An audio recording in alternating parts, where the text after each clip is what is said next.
Beginner Series 104 Trading Tools. We'll go through that quick, not a lot of slides, but important.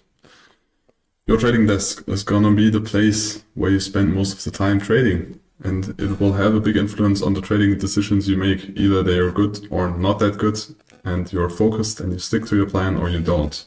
So you need a focus promoting trading setup and environment. It should be very minimalistic. You focus on your screen, you focus on the markets, reduce the screen on the relevant information, reduce the noise there is. Yes, you can of course have background music, but try to reduce pop-up messages you get or things that get you out of the zone of analyzing the markets or trading itself. You need to focus on the markets, you need to focus on your trades, you need to focus on your analysis and the process, and your environment should support that.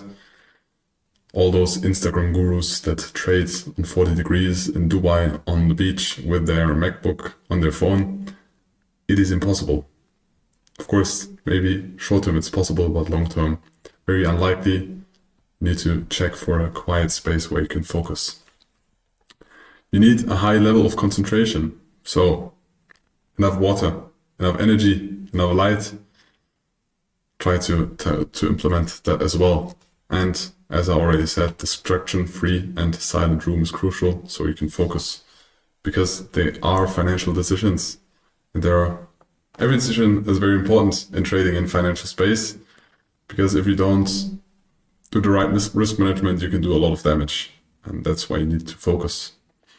Secondly, on your part of your trading desk, there is a computer. Either it is a real computer, like shown in this AI-generated picture, or it can also be a laptop, but it should not be a phone. For normal price action software, any computer is okay. So if you don't want to get deep into order flow, order book trading, I think most of the computers nowadays, laptops, will do that. You don't need specific CPUs for that. For order flow softwares, you will need more calculation power. So you might want to choose for higher end computer, i5 and above. It's not high end, I know, but it's like the minimum you should get. Or depending, you can also get an AMD or a Mac CPU, but this is the minimum you should get. And maybe 8 gigabytes of RAM, because you need a lot of storage for that data. The data feeds take a lot of storage if they want to run or should run smoothly, and if you make very quick decisions, it should run smoothly, because if you have a delay of 1 or 2 seconds, it can be long in intraday trading or scalping.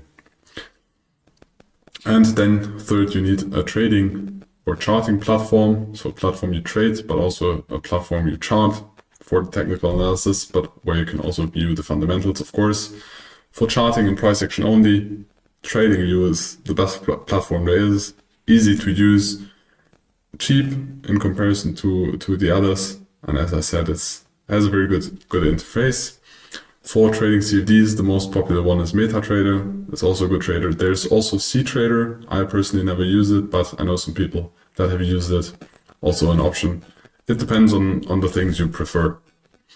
And for trading futures or general assets with order flow, there is a wide range of brokers. There is Deep Charts or Sierra Chart, which we use. There is NinjaTrader, Atas, Bookmap. All of those brokers have things in which they are better or worse.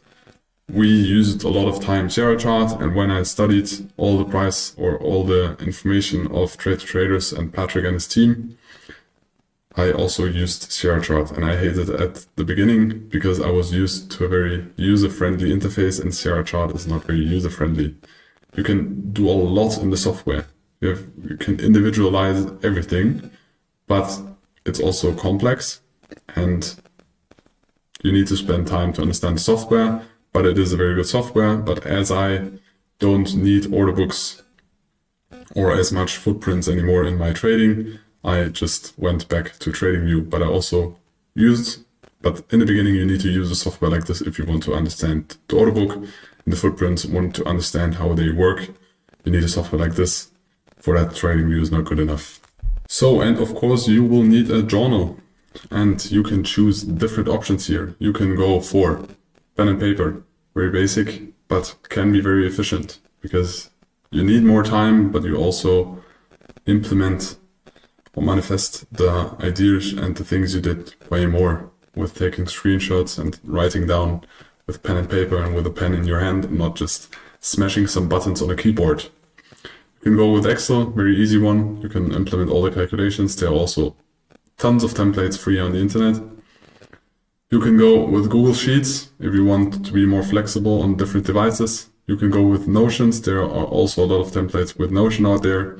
And you can go with the MyFX book, which is more automated, but it's not as good for documenting, for example, the emotional things you go through, or documenting the analysis you did step by step. And the things which I went to very fast is just screenshots. I took screenshots before the trade, during the trade, multiple screenshots during the trade, and after the trade, and I just implemented my thoughts, my process into the screenshots.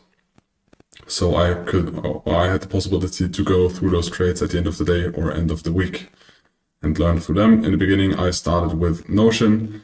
I had a very intensive Notion template built for myself, but it was very time consuming, and I was looking for an option that consumed less time, and then I decided with the screenshots. And still nowadays, very often I just take screenshots and save them so I can go through them when I have time. I would suggest you choose an option which is best for you. If you love Notion, choose Notion. If you love Excel, choose Excel. You can also use Word. Just take the option that works for you, but you need to have a journal in the beginning.